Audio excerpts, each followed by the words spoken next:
आगच्छन्तु विद्यार्थिनः अस्माकं द्वितीय पाठं पठामः। ऋतुचित्रणम जो हमारा पाठ है उसका हम चतुर्थ भाग है यानी चौथे भाग का अध्ययन करेंगे।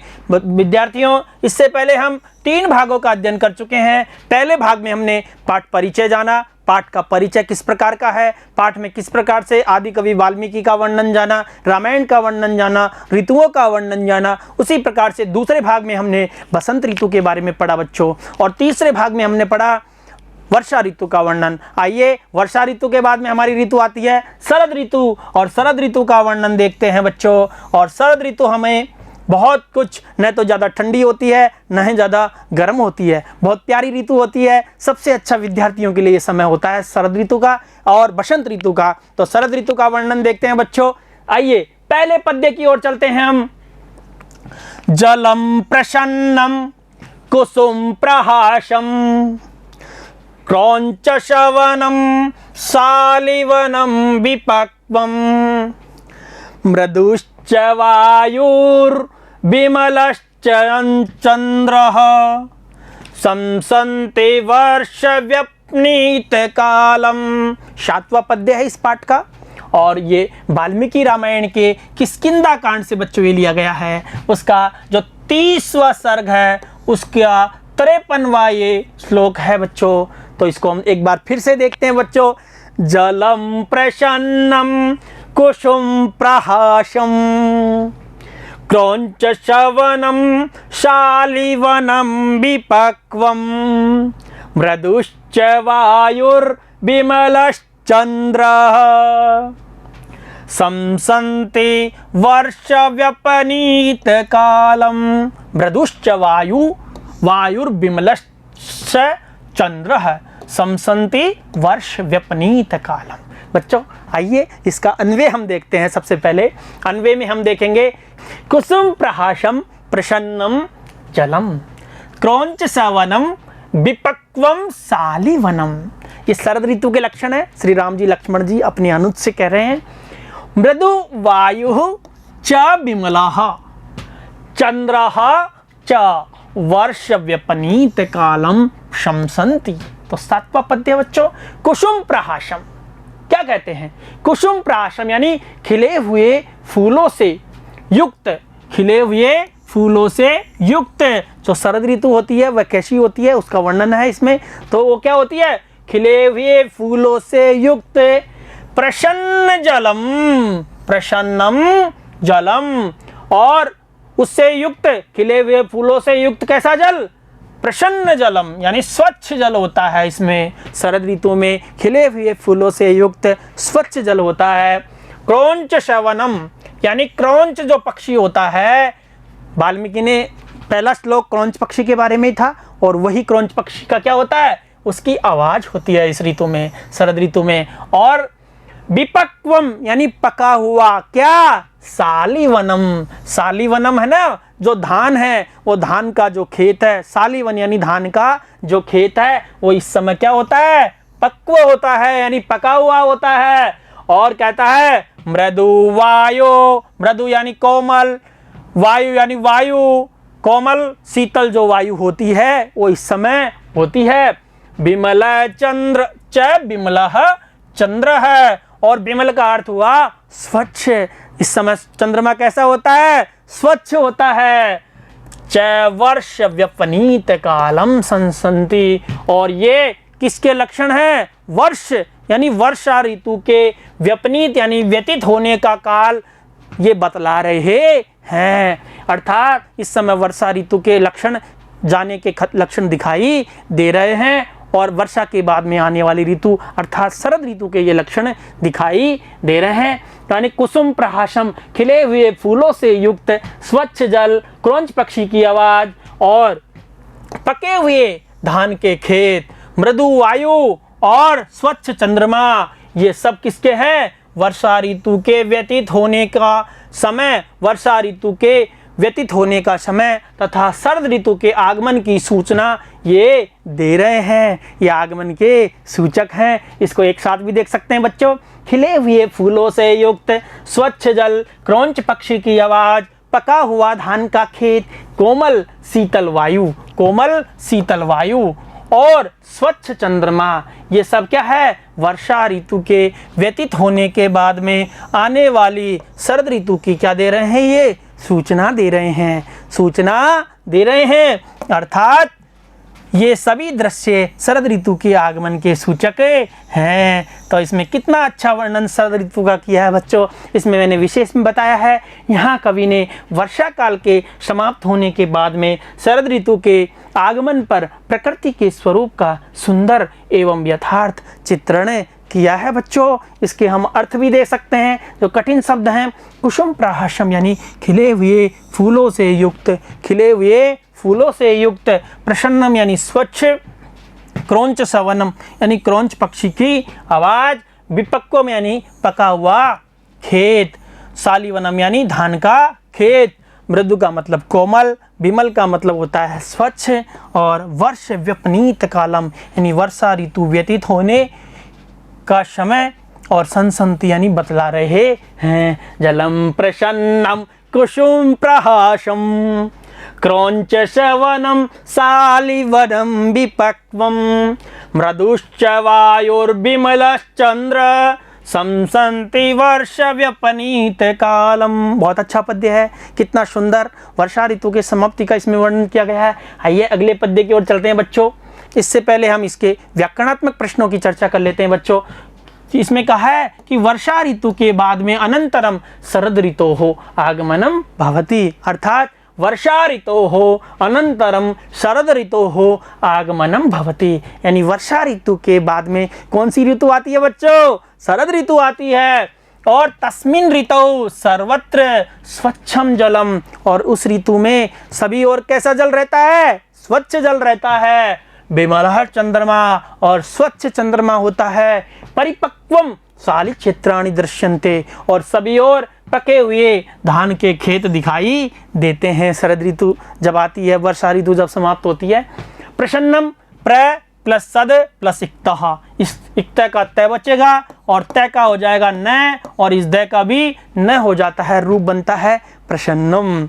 उसी प्रकार से कुसुम प्रहासम, कुसुम प्रहासम, कुसुमानाम प्रहासम, कुसुमानाम प्रहासम यानी फूलों का हंसना, फूलों का खिलना ही उनका क्या होता है, हंसना होता है। और यहाँ समास होगा षष्ठी तत्पुरुष समास। उसी प्रकार से विपक्वम, बी पचे और इक्तः, इस इक्तः का तय शेष बचता है बच्चों, और बी पचैत और तय का वह हो जाता है। एक सूत्र है पचो वह सूत्र है, पचो वह यानी पच के में तय का वह हो जाता है, और रूप बनेगा विपक्वम, रूप बनता है बच्चों वायुर्विमलश्च, वायुर्विमलश्च यानी वायु प्लस विमलः प्लस च, और वायु इस विसर्ग का यहाँ क्या होता है, र हो जाएगा, यानी यहाँ रुत्व संधि होकर, और उसी प्रकार से आगे जो विमल में विसर्ग है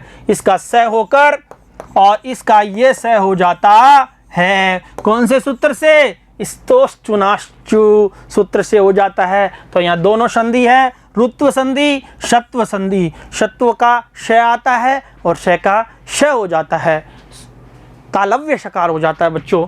और उसी प्रकार से व्यपनीत, इसमें होगा वी अप नी प्लस कत, इसमें कत का तय बचेगा, और यहाँ संधि होगी बच्चों। कौन सी संधि होगी, व्यप, व्यप संधि हो जाएगी। यहाँ कौन सी संधि हो जाएगी, व्यप, और संधि का नाम होगा यण संधि बच्चों।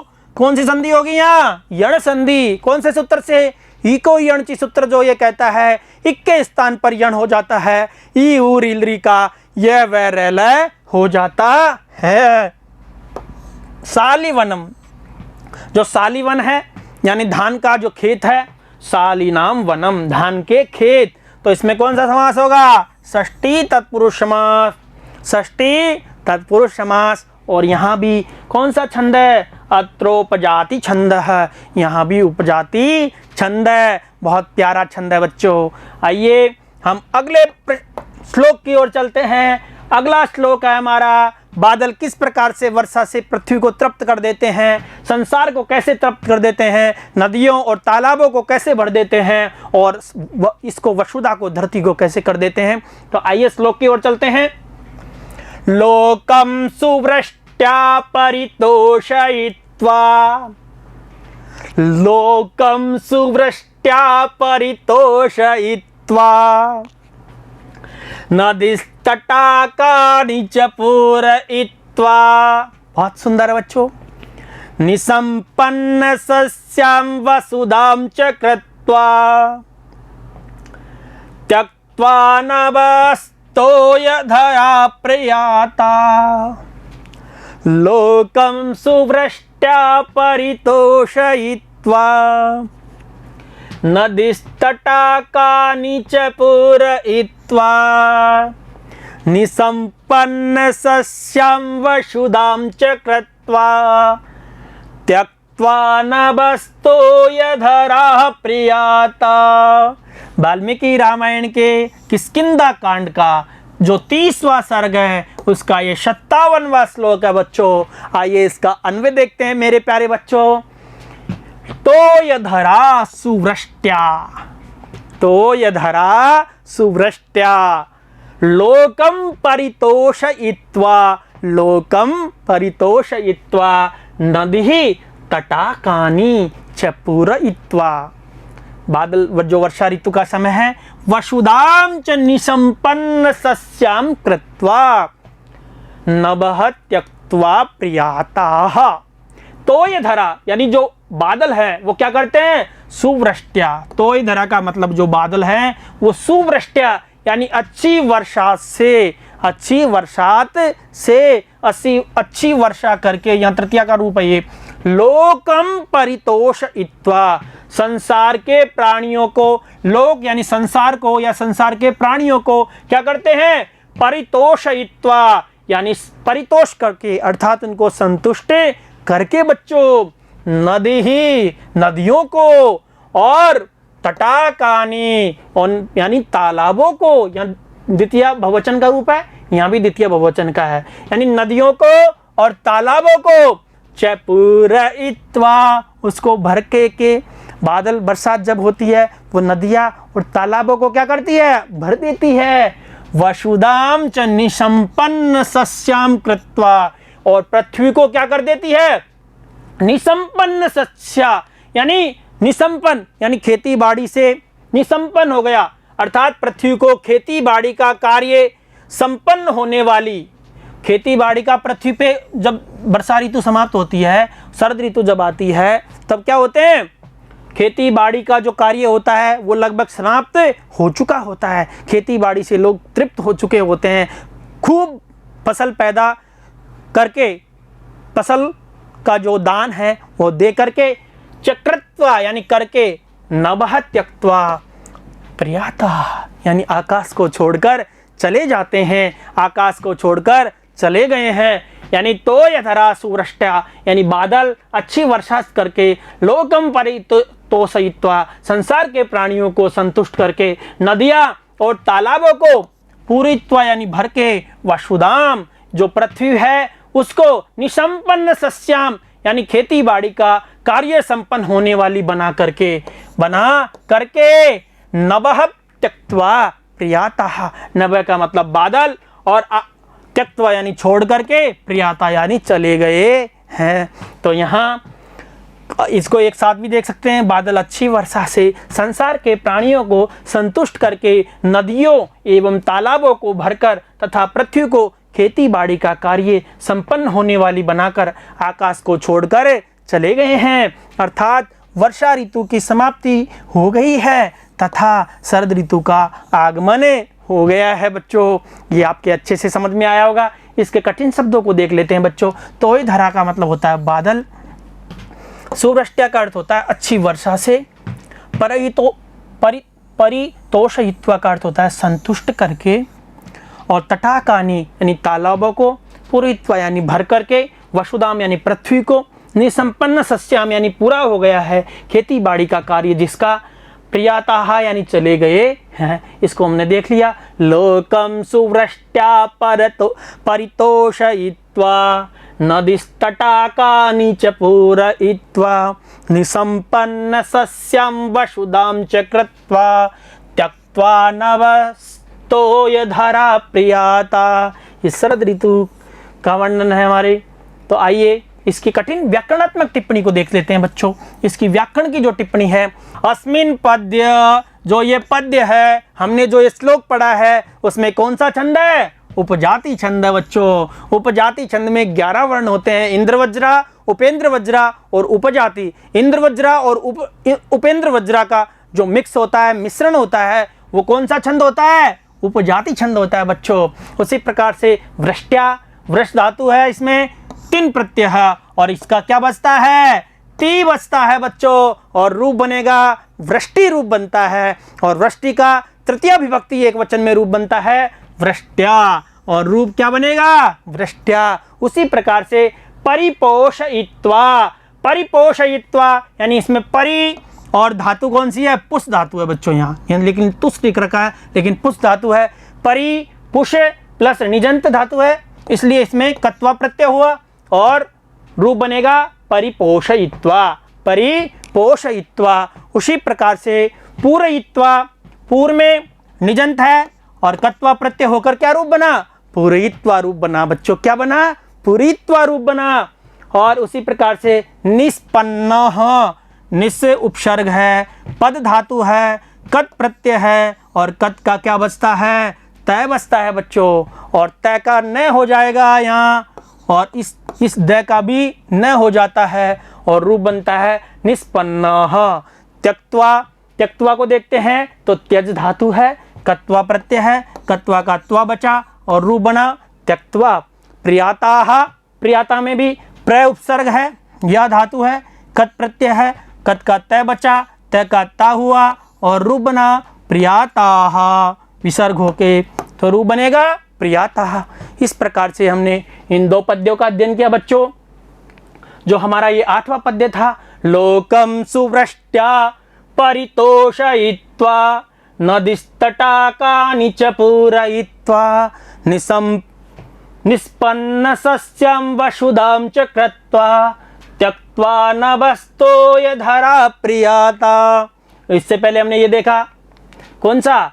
जलम प्रसन्नम कुसुम प्रहासम क्रौंच शवनम सालिवनम विपक्वम मृदुश्च वायुर्विमलश्चंद्र समसंति वर्ष व्यपनीत कालम। 7वें और 8वें पद्य का हमने अच्छे से अध्ययन किया, अच्छे से हमारी ये समझ में आया होगा। आप इनको बार बार देखें समझने के लिए। बहुत बहुत धन्यवाद। पुनर्मिलामः। नमो नमः।